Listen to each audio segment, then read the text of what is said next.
ఇక పార్వతి ఏమంటుందో ఏందో. బాపై తేడా కనిపించలే. ఏ ఐడికి వాళ్ళో ఏమో. పాపం బాపు వస్తున్నాడని మస్తు ఖుషుగా మంచి వంటలు చేస్తుంది. పాపం ఆమెకి తెలితే ఎట్లా ఏం చేస్తుందో ఏందో.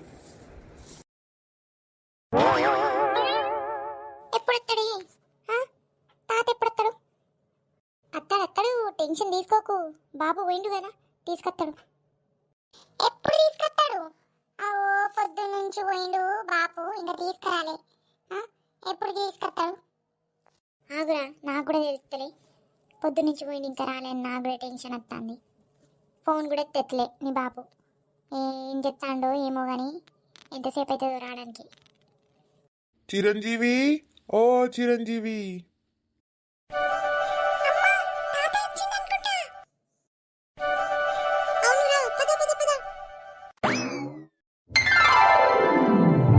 అరే మనవడా, రా రా రా.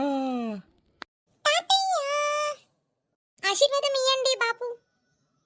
నా ఆశీర్వాదం అయితే ప్రతిసారి ఉంటుంది మీ మీద. మంచిగా ఉండండి, సల్లంగా ఉండండి. ఆగండి ఆగండి ఆగండి, అక్కడే ఆగండి. అగో అమ్మా, ఏమైంది?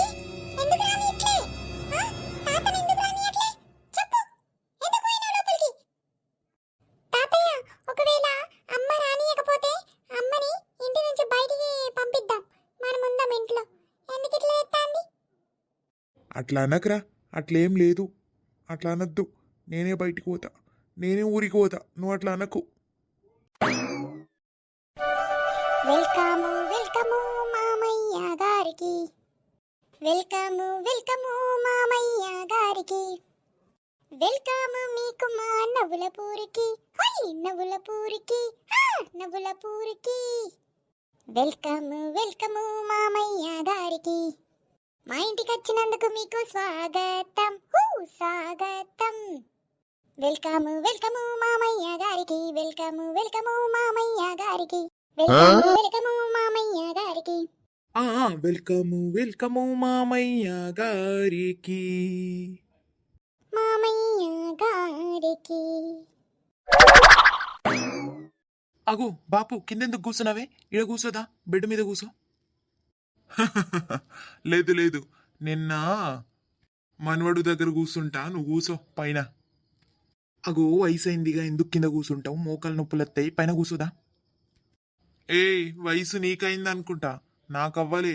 నాకు మోకాలు నొప్పి లేదు, ఏం లేదు. నేను ఇప్పుడు కూడా 10 కిలోమీటర్లు నడుచుకుంటా రాగలుగుతా. పోనీతి, బాపుతో పెట్టుకుంటే పంచబడుతుంది నాకే రిటర్న్. సరే బాపు, మరి నేను కూడా కిందనే కూర్చుంటా. అబ్బా.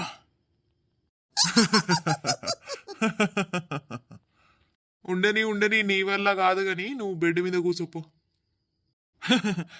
అట్లా అట్లా ఏం కాదు కానీ, ఇక మొత్తం ఈరోజు స్టేషన్ మొత్తం వెతికినా కదా, మొత్తం కాలు నొప్పులు వస్తున్నాయి. అందుకు కూర్చోలేకపోతున్నా. కొంచెం పైన కూర్చుంటా, ఏమనుకోకు బాపు. పో నిన్నెవరు అడుగుతాన్రు? అగో కిందెందుకు కూర్చున్నారు బాపు? పైన కూర్చోండి మామయ్య గారు. అద్దద్దమ్మా, నేను కిందనే కూర్చుంటా, నాకు మంచిగా ఉంది.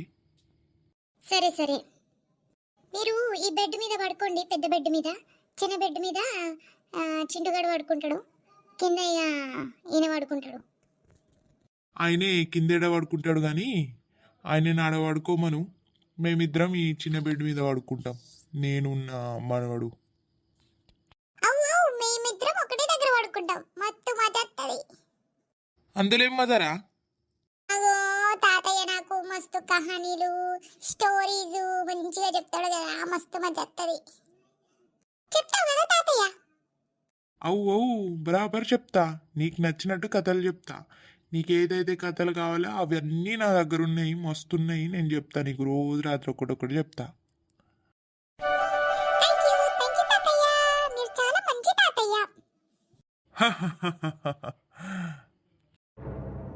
అవు బాపు, అసలు నువ్వు ఎట్లా వచ్చినవి?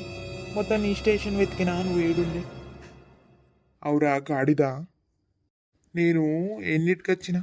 నేను వచ్చి మొత్తం స్టేషన్ వెతికినా, నువ్వు ఏడున్నావు అని. ఏడ దొరకలే.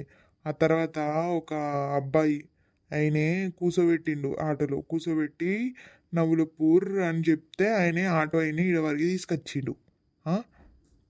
అగో అట్లనా మరి నేను మొత్తం స్టేషన్ వెతికినా నాకు నువ్వు కనిపించలే కదా ఏమో నాకేం తెలియాలి నేను మొత్తం వెతికినా నాకు కనిపించాలి అగో నీ ట్రైన్ వచ్చే ముందు ఒకటిటికే వచ్చిన రెండిటికి ట్రైన్ అయితే ఒకటిటికే వచ్చి మొత్తం వెతుకుతూ ఉండే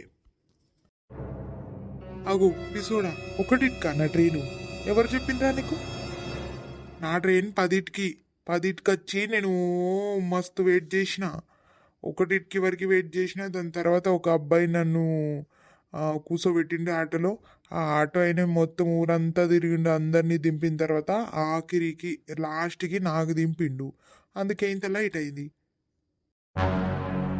ఏయ్ ఏమన్నది రెండిటికి ట్రైన్ అన్నావు కదా ఇప్పుడేమో బాబు 10కి అంటున్నాడు సరిగ్గా విన్నావా లేదా సరిగ్గా విన్నానండి నాకు తెలియదు 10 రెండిటికంటే రెండిటికని విన్నా నేను ఏంది గుస్బుస్ ఏం లేదు బాపు ఏం లేదు సరే సరే పోనీయండి ఇక చలో ఇక పడుకుందాం సరే బాపు తాత నాకైతే స్టోరీ చెప్పాలి నువ్వు మరి